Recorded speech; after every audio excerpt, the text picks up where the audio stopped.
தனி குடுத்தனத்தை பத்தி தானே கேட்பாங்க. கேட்பாங்கதான். சரிங்க, அப்ப இதுல இருந்து தப்பிக்க உங்ககிட்ட வேற ஏதாவது பிளான் இருக்கா? என்னங்க பெரிய பிளான்?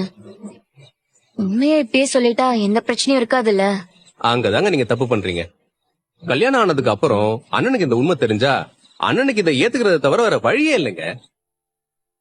கல்யாணத்துக்கு அப்புறம் ஒரு பொண்ணை வேணாம்லாம் அண்ணனால சொல்லவே முடியாது. அண்ணனும் அப்படிப்பட்ட ஆளும் இல்ல.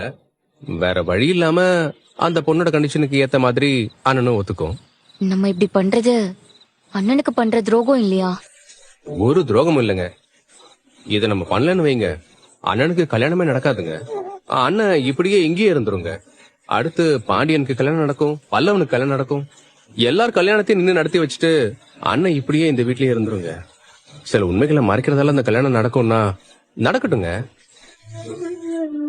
சோழா, அப்படியே உனக்கும் சேர்த்து